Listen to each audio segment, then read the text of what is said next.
Di dalam proses berpikir, selalu kita menggunakan interaksi antara penalaran deduktif atau penalaran yang bersifat penjelasan atau ramalan untuk menyusun sebuah hipotesis.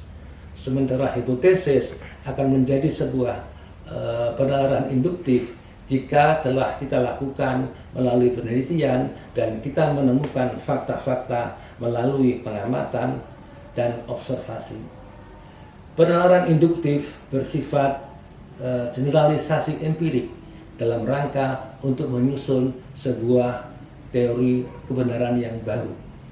Sebagaimana video yang dapat kita ikuti berikut ini.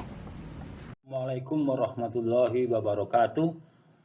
Salam sehat saudara-saudara semua. Kita bahas sekarang metode berpikir atau penalaran deduksi induksi dalam penelitian. Deduksi adalah cara berpikir dengan menggunakan atau dengan berlandaskan teori, hukum, dalil, atau pendapat yang secara umum telah dapat diterima oleh berbagai pihak, atau pendapat yang telah diuji kesahihannya atau kebenarannya. Jadi kita bisa berpikir atau kita bisa melakukan penalaran deduktif, artinya adalah kita mencoba untuk melakukan penjelasan ataupun peramalan atau menyusun hipotesis sementara atas suatu kondisi. Contoh misalnya, ada teori yang mengatakan atau pendapat umum yang mengatakan bahwa semua wanita takut kepada tikus. Maka kita bisa melakukan peramalan bahwa Wati, Amalia, Yanti, Nita, Windy, ada kemungkinan mereka takut kepada tikus.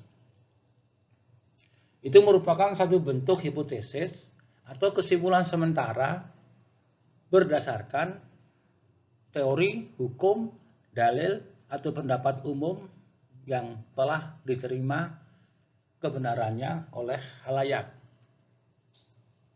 Contoh lain misalnya adalah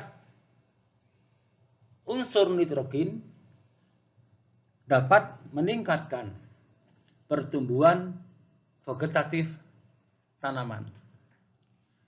Oleh karena itu kita bisa melakukan penalaran deduktif atau melakukan peramalan atau menyusun hipotesis bahwa semua bentuk pupuk nitrogen, misalnya urea atau ZA, dapat meningkatkan pertumbuhan vegetatif tanaman.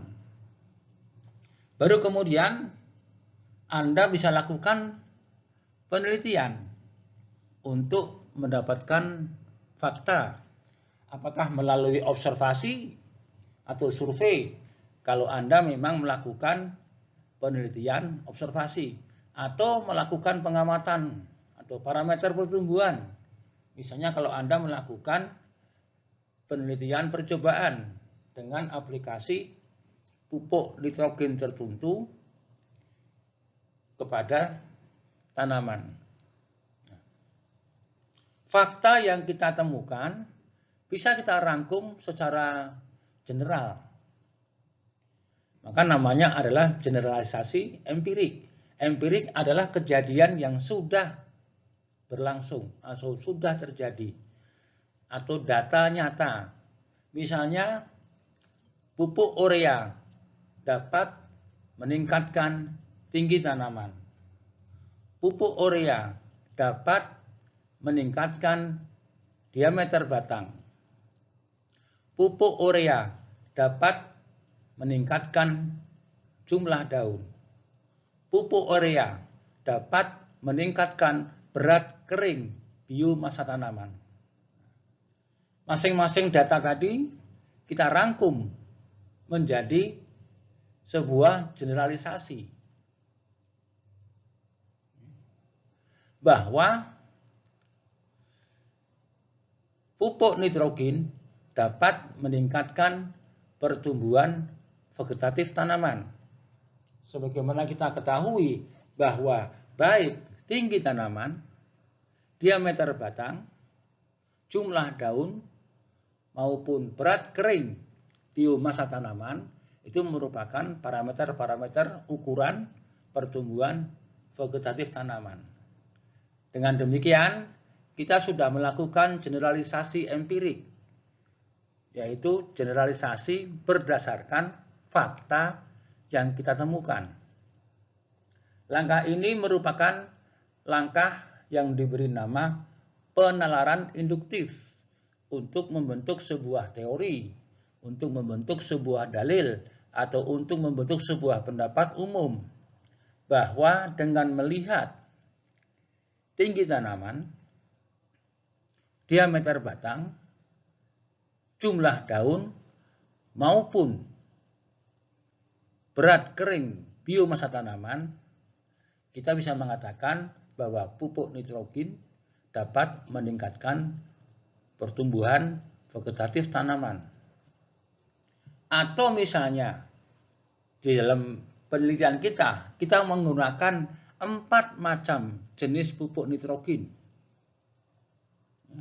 Apakah itu kita menggunakan urea, apakah kita bisa menggunakan ZA, atau kita bisa menggunakan misalnya adalah senyawa-senyawa yang banyak mengandung unsur nitrogen. Dan faktanya kita mendapatkan bahwa semua tanaman yang dipupuk dengan bermacam-macam pupuk nitrogen ini ternyata pertumbuhan vegetatifnya lebih baik. Nah, kita bisa menyimpulkan, melakukan generalisasi empirik bahwa pupuk nitrogen dapat meningkatkan pertumbuhan vegetatif tanaman. Di dalam laporan penelitian, generalisasi ini sering masuk ke dalam bab kesimpulan.